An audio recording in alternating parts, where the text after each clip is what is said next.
Hello दोस्तों, आज की इस वीडियो में आपका स्वागत है। तो आज की इस वीडियो में हम बात करेंगे यहाँ पर क्लास 11th जो कि अभी तक हमने यहाँ पर पढ़ लिया है। चैप्टर सेकेंड हमारा डे है और आज हम पढ़ने वाले हैं आगे के कुछ टॉपिक जो कि जीव जगत क्लास 11th बायोलॉजी में काफ़ी महत्वपूर्ण है, जिनके बारे में हम डिटेल में आज चर्चा करेंगे। अभी तक हमने क्या क्या पढ़ा है उनका मैं बता देता हूँ। अभी तक हमने पढ़ा है यहाँ पर जीवधारियों में विशिष्ट लक्षण पढ़े थे, जिसमें से हमने वृद्धि पढ़ा था। उसके बाद में हमने पढ़ा था जनन पढ़ा था, उपापचय क्रियाएं पढ़ी थी हमने, संवेदनशीलता अनुकूलता पढ़ी थी हमने, जीवन चक्र यानी कि लाइफ साइकिल तक हमने पढ़ लिया था। टोटल 5 टॉपिक पढ़े थे जीवधारियों के लक्षण के।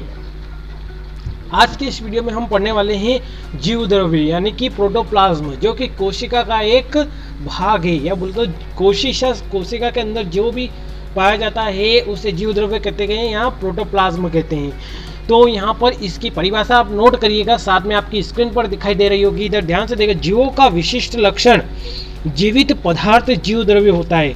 जीवधारियों में वास्तव में जीवित पदार्थ जीव द्रव्य होता है, यानी कि जीव जो होता है ना, उसकी कोशिका में एक विशेष प्रकार का पदार्थ पाया जाता है। अब कोशिका क्या होती है, तो ये भी आपको पता होना चाहिए कि कोशिका क्या होती है। सभी जीव होते हैं जो कोशिका से मिलकर बनते हैं, जैसा कि मैंने आपको कल बताया था। सभी जीव कोशिका से मिलकर बने होते हैं, है ना। एक कोशिकीय जीव होते हैं, कुछ बहुकोशिकीय जीव होते हैं ना। तो कोशिका में जीव द्रव्य जो होता है जिसे प्रोटोप्लाज्म कहते हैं, तो कोशिका बिल्कुल सर्कल टाइप होती है, आपकी स्क्रीन पर दिखाई दे रही होगी, इधर देखेंगे। इसमें पाया जाता है न्यूक्लियस यानी कि केंद्रक होता है, इसमें सेल मेम्ब्रेन भी होता है, इसमें कोशिका द्रव्य पाया जाता है, साथ में माइटोकॉन्ड्रिया, गोल्गी कॉय और गोल्गी बॉडी वगैरह, ये भी बहुत सारे पदार्थ पाए जाते हैं। तो कोशिका के अंदर एक विशेष प्रकार का पदार्थ पाया जाता है जिसे हम क्या कहते हैं, जीव द्रव्य कहते हैं या प्रोटोप्लाज्म कहते हैं। जीवों का यह एक विशिष्ट लक्षण है, आपको यह भी याद रखना जरूरी है।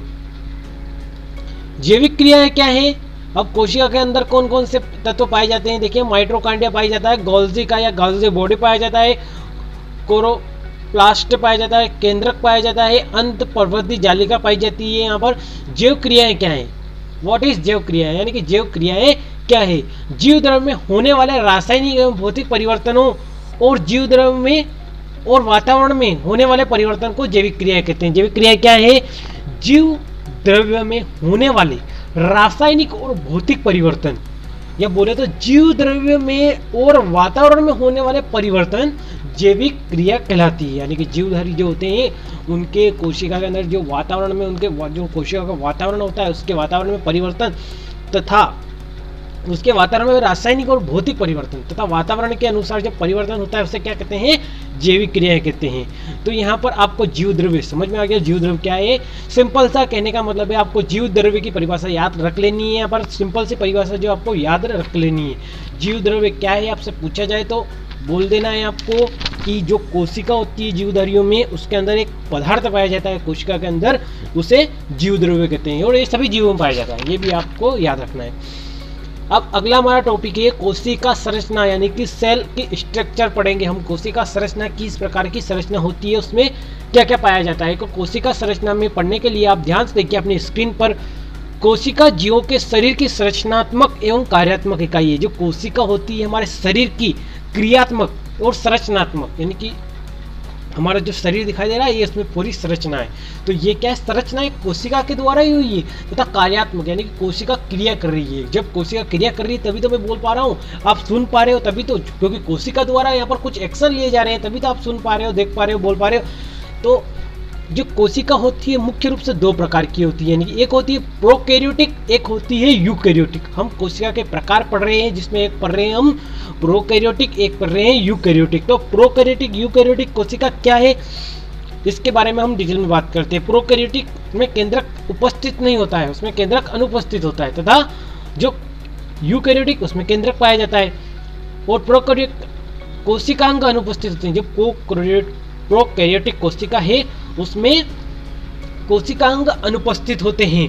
तो प्रोकैरियोटिक का मतलब होता है प्राचीन या प्राचीन प्रकार की कोशिका, जो कि प्राचीन समय में पाई जाती थी इस प्रकार की कोशिका। तो इसमें क्या होता है, मिसोसोम पाया जाता है तथा इसमें एक इधर डायग्राम दिख रहा होगा, इसमें आप समझने की कोशिश, इसमें टेल पाई जाती है,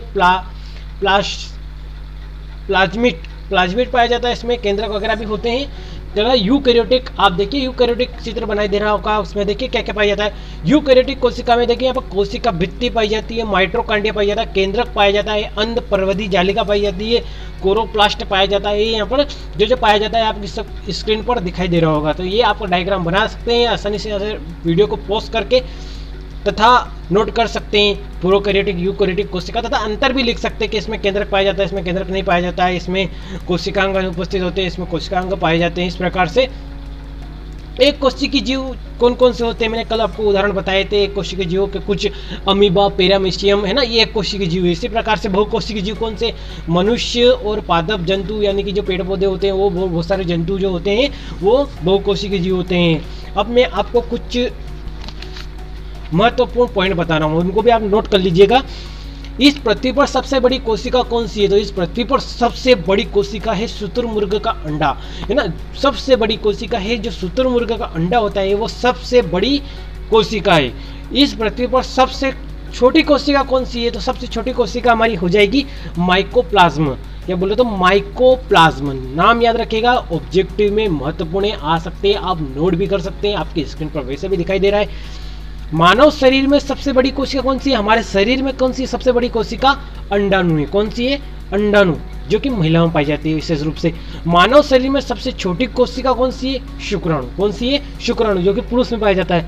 मानव शरीर में सबसे लंबी कोशिका, सबसे लंबी, जो कि पुरुष और महिला दोनों में पाया जाता है, तंत्रिका, तंत्र बोल सकते हैं, मेरुरज्जु बोल सकते हैं, जिसको सबसे लंबी कोशिका है ना। सबसे लंबी कोशिका कौन सी है, तंत्रिका कोशिका। ठीक है, तो यहाँ पर आपको ये क्लियर होगा। बढ़ते हैं आगे और कुछ और समझने का प्रयास करते हैं। हमने अभी पढ़ लिया कोशिका संरचना हो गया है। अब अगला हमारा जो है 8वां, यानी कि इस वीडियो का हमारा जो तीसरा टॉपिक है गति, यानी कि मूवमेंट। मूवमेंट क्या होता है, देखो सभी जीव जो होते हैं वो गति करते हैं ना, सभी। जैसे कि तुम खड़े हो तो तुम भी चलोगे, है ना, चलोगे ना, तो आप क्या करते हैं, गति करते हो। इसी प्रकार से पेड़ होते हैं, पौधे होते हैं, वो गति कैसे करते हैं, वो छोटे होते हैं, फिर बड़े होते बड़े होते बड़े होते, ऐसे गति करते हैं वो भी, यानी कि वो हमसे भी बड़े हो जाते हैं, बहुत बड़े हो जाते हैं ना, तो वो भी गति कर रहे हैं। तो आप इसकी परिभाषा नोट करिएगा यहाँ पर।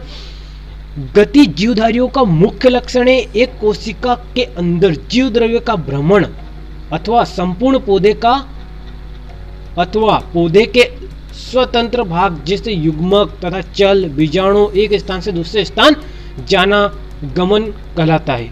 गमन मतलब गति कहलाता है यहाँ पर। जो कि एक पौधा होता है क्लेमाइडोमोनास, क्लेमाइडोमोनास, ये पौधा जो होता है गति करता है ना।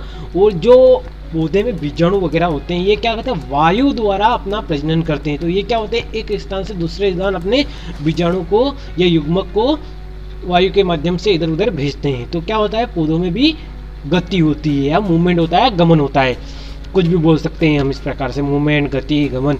जंतु भोजन तथा अनुकूलन वातावरण के लिए एक स्थान से दूसरे स्थान को गमन करते हैं। और जंतु जो होते हैं वो आपको पता ही है कि हम एक स्थान से दूसरे स्थान गति करते हैं, क्योंकि हमारी बेसिक ज़रूरत है, जैसे कि हमको स्कूल जाना है, कोचिंग जाना है, तो हम गति करेंगे। हमको कुछ खाना है, पीना है, तो हमको गति करनी पड़ेगी, तभी हमको। ऐसा तो नहीं ना कि हम बैठे हैं अपने आप बोलेंगे कि बेटा पानी इधर लाओ तो कोई ला के दे देगा, ला के दे भी देगा, लेकिन हमको तो पानी पीना है, कभी हमारे पास कोई नहीं है तो हमको खुद को जाना पड़ेगा। यानी कि मान लो हम नहीं गए, जो लाया है बेचारा वो तो गति करके आया ना, तो इसी को ही गति कहते हैं और कुछ नहीं गति में। अगला पढ़ेंगे हम श्वसन। श्वसन क्या है, श्वसन विशिष्ट लक्षण है जो कि सजीव में होता है। श्वसन किसका है, एक विशिष्ट लक्षण है जो कि सजीव में होता है। तो यहाँ पर आप ध्यान से देखिए, देखो जो होता है ग्लूकोस, ग्लूकोस होता है ना, ग्लूकोस पहचानते हो, जो हम पीते हैं ग्लूकोस, वो बोतल वाला ग्लूकोस है ना, तो उसको ग्लूकोस बोल सकते हैं, लेकिन यहाँ भोजन के रूप में हम ग्लूकोस लेते हैं, उससे ग्लूकोस कहते हैं। तो यहाँ पर क्या होता है, ग्लूकोस जो होता है ना, उसका हम ऑक्सीजन, जो ऑक्सीजन लेते हैं वायुमंडल से, भोजन खाते हैं, और भोजन में जो ग्लूकोस होता है यानी कि ऑक्सीजन लेते हैं हम, तो उसका क्या होता है, यहाँ पर विभाजन होता है, यानी कि दोनों मिलकर कार्बन डाइऑक्साइड मुक्त करते हैं तथा जल बनता है, तथा 673 कैलोरी ऊर्जा स्पर्म होती है। यहाँ पर क्या होती है, 673 कैलोरी ऊर्जा हमको प्राप्त होती है, तथा इसमें से हम 60% बाहर निकाल देते हैं उष्मा के रूप में, तथा जो कि हमारे शरीर को प्राप्त होती है ऊर्जा वो होती है 40% एटीपी हमको प्राप्त हो जाती है। यहाँ पर कितनी 40% एटीपी हमारे शरीर की ऊर्जा के रूप में संचित हो जाती है और हम उससे काम करते हैं। बाकी 60% ऊष्मा के रूप में बाहर निकल जाती है। तो आप ये सूत्र आपको दिखाई दे रहा होगा, अच्छी तरीके से समझ लीजिए इसको। और आपने सोचा होगा कि हम गति करते हैं, श्वसन करते हैं, तथा हम जब दौड़ते हैं तो हमको थकावट क्यों होती है, हम थक क्यों जाते हैं, इसका कारण क्या है। तो इसका कारण ये है कि जब हम गति करते हैं ना, तो हमारे शरीर में क्या होता है, गति ज़्यादा करने पर जो कैलोरी हम स्पर्म करते हैं, यानी कि जो कैलोरी हम उत्पन्न करते हैं हमारे शरीर में, उसका क्या होता है, अधिक से अधिक विभाजन होने लगता है। ऐसी स्थिति में हम क्या करते हैं, हमारे शरीर के अंदर यानी कि हमारी कोशिका के अंदर लैक्टिक एसिड नाम जो होता है, लैक्टिक एसिड जिसको हम लैक्टिक अम्ल बोलते हैं, वो जमने लग जाता है। यानी कि ग्लूकोज में जब हम इसे ऑक्सीजन लेते हैं तो ऑक्सीजन हम अधिक से अधिक लेते हैं, तथा ऐसी स्थिति में हमको ऊर्जा की पूर्ति नहीं हो पाती शरीर में, क्योंकि हमको काम ज़्यादा करना पड़ रहा है। हम ज़्यादा काम करेंगे तो हमको ज़्यादा ऑक्सीजन की आवश्यकता पड़ेगी। ऐसी स्थिति में हमारा शरीर ज़्यादा ऑक्सीजन नहीं ले पाता है। तो यहाँ पर क्या होगा, लैक्टिक अम्ल बन जाएगा और ऐसी स्थिति में 28 कैलोरी ऊर्जा ही हमारे शरीर में उत्पन्न होगी, जिसके कारण हमको थकान हो जाएगी और हमारे शरीर में जो लैक्टिक एसिड जमा हो जाता है उसके कारण हम थक जाते हैं। तो ये सिंपल सा एक ऑब्जेक्टिव टाइप क्वेश्चन है जो कि आपका आ सकता है, लेकिन है वेरी इंपॉर्टेंट, आपको याद जरूर रखना चाहिए इसको। तो अब मैं बता देता हूँ श्वसन के दो प्रकार है। श्वसन के दो प्रकार कौन कौन से हैं, एक होता है वायवीय श्वसन, एक होता है अवायवीय श्वसन। एक होता है वायवीय तथा एक अवायवीय श्वसन।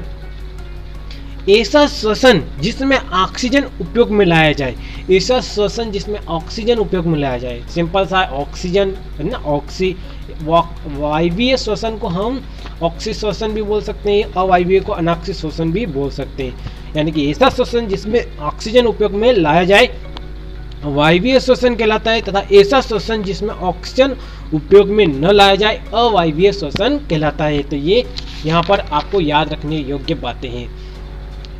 अपचय उपचय अभिक्रिया मैंने आपको कल बताई दी थी क्या होती है, थोड़ा सा इसमें भी हम रिवीजन कर लेते हैं। अपचय उपचय अभिक्रिया क्या है, ऐसी रासायनिक अभिक्रिया जिसमें ऊर्जा मुक्त होती है, तो ये अपचय अभिक्रिया कहलाती है। यानी कि कल बताया था ना मैंने आपको कि इसमें क्या हो जाती है, ऊर्जा, यानी कि अपचय यानी कि इसमें ऊर्जा मुक्त हो जाती है, यानी जो हमारा 2 होता है वो 1-1 होता है, और उपचय में क्या हो जाता है, जो 1-1 होता है वो 2 हो जाता है। यानी कि ऐसी रासायनिक अभिक्रिया जिसमें ऊर्जा खर्च होती है उपचय अभिक्रिया कहलाती है। यानी कि अपचय में ऊर्जा मुक्त होती है और उपचय में ऊर्जा खर्च होती है। तो आपको ये 2 वर्ड प्ले अच्छे से याद रखने पड़ेंगे। श्वसन, श्वसन की परिभाषा लिख लीजिए आप। जीवधारियों में श्वसन प्रत्येक समय होता है। इस क्रिया में जीव वायुमंडल से ऑक्सीजन लेते हैं और CO2 बाहर निकालते हैं, है ना। इस क्रिया में कार्बन डाइऑक्साइड, कार्बोहाइड्रेट, वसा एवं प्रोटीन का ऑक्सीकरण होता है और ऊर्जा मुक्त होती है। इस मुक्त ऊर्जा से ही जीवधारियों की समस्त मुख्य क्रियाएं संचित होती है। श्वसन एक अपचय क्रिया है जो सभी जीव का मुख्य लक्षण है। तो श्वसन एक अपचय अभिक्रिया है जो कि सभी जीव का एक मुख्य लक्षण है, जो कि सभी जीव में पाया ही जाता है। अब अगला हमारा यहाँ पर श्वसन समाप्त हो गया। अगला हम पढ़ेंगे अब न्यूट्रिशन, यानी कि पोषण। पोषण क्या है, पोषण जो कि एक विशिष्ट लक्षण है सजीवों का। पोषण क्या है, पोषण एक विशिष्ट लक्षण है, तो इसके बारे में हम बात कर लेते हैं। तो पोषण विभिन्न रूप से 2 प्रकार का होता है। कितने प्रकार का, 2 प्रकार का होता है। एक होता है स्वपोषी पोषण, एक होता है परपोषी, यानी कि ऑटोट्रोप और हेटेरोट्रोप, 2 प्रकार के पोषण होते हैं। स्वपोषी यानी स्वपोषी यानी कि स्वयं बनाते हैं, परपोषी यानी कि दूसरों पर यानी परायों पर डिपेंड रहते हैं, यानी स्व यानी कि स्वयं और पर यानी कि परायों पर। जैसे कि स्वपोषी हमारे जैसे कि पौधे स्वयं बनाते हैं ना। उसके बाद में प्रकाश संश्लेषण व रासायनिक संबंधित जीवाणु, जो प्रकाश संश्लेषण की उपस्थिति में जीवाणु जो होते हैं वो भी अपना भोजन स्वयं बनाते हैं। और परपोषी जो कि पेड़ पौधों पर डिपेंड रहते हैं या फिर और किसी जीवों पर डिपेंड रहते हैं, जैसे कि जंतु, जीव, मनुष्य। आप बोलोगे कि हम तो सर हमारा भोजन स्वयं बनाते हैं, लेकिन जो भोजन बनता है वो तो दूसरा होता है ना, वो हमारा स्वयं का थोड़ी ना होता है। वो तो पेड़ पौधे हैं ना, वो पेड़ पौधे तो खुद में अपना भोजन बना के खुद खड़े हुए हैं। और उन पेड़ पौधों की यानी कि जो गेहूँ होता है, जो रोटियां खाते हो तुम, तो वो घर पे लाके बना के खाते हो, लेकिन है तो वो स्वयं का, हम उस पर निर्भर है ना। मान लो गेहूं का पौधा ही नहीं उगेगा तो आप फिर क्या करोगे।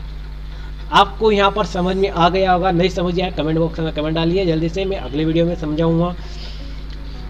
चलो अब आगे कुछ और टॉपिक पढ़ लेते हैं। देखो जो कार्बोहाइड्रेट वसा होता है इससे हमको ऊर्जा प्राप्त होती है। कार्बोहाइड्रेट और वसा से क्या प्राप्त होती है? ऊर्जा प्राप्त होती है। तथा प्रोटीन शरीर का निर्माण करता है। क्या करता है? प्रोटीन जो होता है शरीर का निर्माण करता है, मांसपेशियों को निर्माण करता है, हमारे शरीर में मजबूती प्रदान करता है प्रोटीन। तो अब हम पोषण की परिभाषा देख लेते हैं। तो आप ध्यान से देखिएगा, पोषण की परिभाषा क्या होती है? जीव द्रव्य के निर्माण के लिए और जीवधारियों के वृद्धि और विकास के लिए भोजन की आवश्यकता होती है। भोजन का निर्माण अथवा लेना ही पोषण कहलाता है। यानी कि आपको यहाँ पर क्लियर हो गया होगा कि जो शरीर होता है उसके निर्माण के लिए हम भोजन की आवश्यकता होती है और भोजन हम खाते हैं तो उसको ही हम पोषण कहते हैं। पौधे पृथ्वी से जल, खनिज पदार्थ तथा वायुमंडल से CO2 लेकर पर्णहरित की सहायता से विभिन्न प्रकार के कार्बोहाइड्रेट, प्रोटीन तथा वसा से भोजन बनाते हैं। यानी कि जैसे आप जानते ही हैं कि जो हमारे पेड़ पौधे होते हैं वो क्या करते हैं? ये वायुमंडल से कार्बन डाइऑक्साइड लेते हैं, पर्णहरित यानी कि जो हरित लवक होता है वो सूर्य के प्रकाश की उपस्थिति में संश्लेषण करते हैं तथा विभिन्न प्रकार की कार्बोहाइड्रेट, प्रोटीन तथा वसा में भोजन बनाते हैं। तो हमारा यहाँ पर पोषण खत्म हो गया है। एक और हम कर लेते हैं लास्ट हमारा, इसमें जो कि 11वां टॉपिक हो जाएगा, इस वीडियो का 6ठा हो जाएगा। उत्सर्जन क्या होता है? उत्सर्जन, इसके बारे में बात कर लेते हैं हम। उत्सर्जन क्या होता है? शरीर में बनने वाले अपशिष्ट पदार्थ। हमारे शरीर में क्या होता है? अपशिष्ट पदार्थ बनते हैं, को शरीर से बाहर निकालना उत्सर्जन कहलाता है। यानी कि जो अपशिष्ट पदार्थ होते हैं उनको शरीर से बाहर निकालना क्या कहलाता है? उत्सर्जन कहलाता है। जीवधारियों में विभिन्न उपापचय क्रियाओं के फलस्वरूप जल और CO2 ही नहीं वरन अन्य प्रकार के अनावश्यक तथा हानिकारक पदार्थ भी बनते हैं। इन पदार्थों को जीव अपने शरीर से निष्कासित करते रहते हैं, जिसे उत्सर्जन कहते हैं। जिसे क्या कहते हैं? उत्सर्जन कहते हैं। तो उत्सर्जन यानी कि हमारे शरीर में बहुत सारे अपशिष्ट पदार्थ बनते हैं जो बाहर निकलते हैं। जैसे कि कार्बन डाइऑक्साइड निकालते हैं हम, ये अपशिष्ट गैस है एक तरह की। कार्बन डाइऑक्साइड बाहर निकालते हैं, यूरिन है ना हमारा मूत्र, वो भी हम बाहर निकालते हैं। ये अपशिष्ट पदार्थ है। तथा हमारा भोजन पचने के बाद में जो बाकी हानिकारक पदार्थ होते हैं उनको भी हम बाहर निकालते हैं। इस प्रकार से हम उत्सर्जन करते हैं। तो ये भी एक पॉइंट है जो कि आपको याद रखना है कि उत्सर्जन क्या है। तो मैंने आपको समझा दिया है, याद रखना आपका काम है। आज की वीडियो में हमने टोटल 11 टॉपिक कंप्लीट कर लिए हैं। यानी कि पहले वीडियो में हमने 5 करे थे, आज की वीडियो में 6 करे, टोटल हमारा 11 टॉपिक हो गए हैं। इस वीडियो में हमने जो टॉपिक पढ़े मैं बता देता हूँ आपको कौन कौन से टॉपिक हमने अभी तक पढ़े हैं। हमने कल जीवन चक्र कंप्लीट करा था। आज हमने जीव द्रव्य पढ़ा है। नंबर 1 जीव द्रव्य जो कि बहुत ही महत्वपूर्ण है। फिर हमने पढ़ा है कोशिका संरचना, फिर हमने पढ़ा है गति, फिर श्वसन पढ़ा है, उसके बाद में पोषण और उत्सर्जन, जो कि ये हमारे सजीवों के लक्षण हैं, सजीव जीवधारियों के प्रमुख लक्षण हैं। तो लक्षण हमारे लगभग कंप्लीट हो गए। अगले टॉपिक में हम पढ़ने वाले हैं जैव विविधता क्या है, वर्गीकरण क्या है, सिस्टमेटिक्स क्या है तथा वर्गीकरण के मौलिक सिद्धांत क्या है, इनके बारे में हम डिटेल में चर्चा करेंगे। तो आज की इस वीडियो में बस इतना ही। अगर आपको वीडियो पसंद आई है तो डेफिनेटली आप वीडियो को लाइक कर दीजिए और हमारे चैनल को सब्सक्राइब कर लीजिए। तथा जैसे ही हमारा ये वाला चैप्टर खत्म होता है इसके मैं हैंड रिटन नोट्स आपको हमारे टेलीग्राम चैनल इंटेलिजेंट स्टडी पर दे दूंगा। तो आप जाकर हमारे टेलीग्राम चैनल को भी ज्वाइन कर सकते हैं। धन्यवाद, टेक केयर, अपना ख्याल रखना। मिलते हैं अगली वीडियो में, तब तक के लिए बाय बाय। अगर आपको कोई टॉपिक समझ में आए कमेंट बॉक्स में कमेंट ज़रूर करिए ताकि मैं आपको अगली वीडियो में या बोले तो स्पेशल वीडियो बनाकर समझा सकूँ। धन्यवाद।